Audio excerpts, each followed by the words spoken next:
বন্ধুরা, চাটনি তো সবাই জানে, টমেটোর চাটনি, কিন্তু তাও দেখাচ্ছি একটু তেল দিলাম, 5 ফোড়ন দিলাম, একটু দিয়ে নাড়াচাড়া করলাম।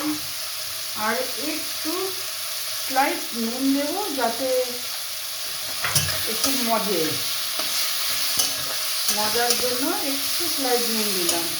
আর টমেটোগুলো দেখুন পুরো লাল লাল, বেশ একদম ভালো টমেটো, খুব ভালো টমেটো।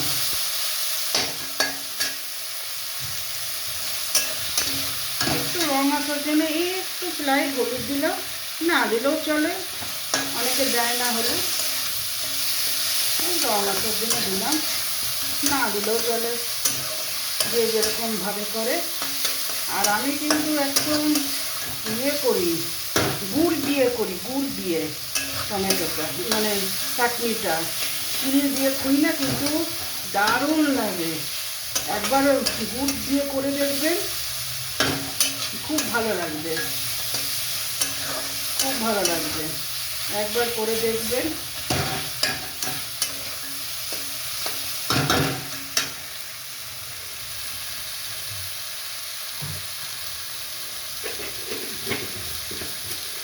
এই যে জিকে কোম্পানির গুড় দিই, খুব ভালো গুড় এটা দিয়ে করি।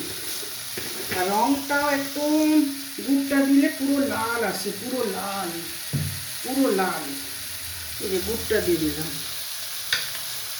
আর তো লাগবে, চাটনি তো মিষ্টি মিষ্টি না হলে ভালো লাগে না। গুড় দিয়ে নামানো, দেখবেন চাটনির রঙটা নিজের থেকেই এত সুন্দর হয়ে যাবে না, দেখবেন এত সুন্দর হয়ে যাচ্ছে। দেখুন চাটনির রঙটা, জলও দিতে হয় না, হালকা জল দিতে টমেটোটা সিদ্ধ হওয়ার জন্য, কিন্তু টমেটোটা নিজের থেকেই সিদ্ধ হয়ে যায়।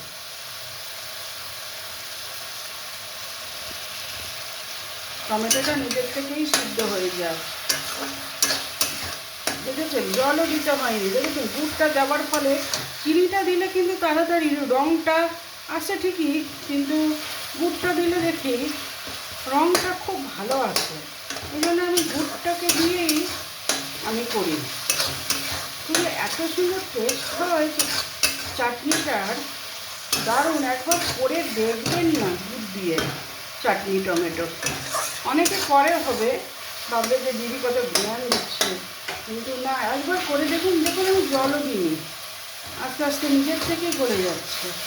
আর টমেটোটা সত্যি খুবই ভালো টমেটো, লাল টকটক করছে টমেটো। দেখুন টমেটোটা একদম নিজের থেকে গলে, গুড় দেওয়ার ফলে দেখুন তাড়াতাড়ি গলে যায়। এটাতে কাজুও দেবো না, কিশমিশ দেবে, এরকম নর্মাল আমাদের বাড়ির খাওয়ার মতনই। একটু জল দিয়ে একটু দিলাম, কিন্তু জলের প্রয়োজন নেই,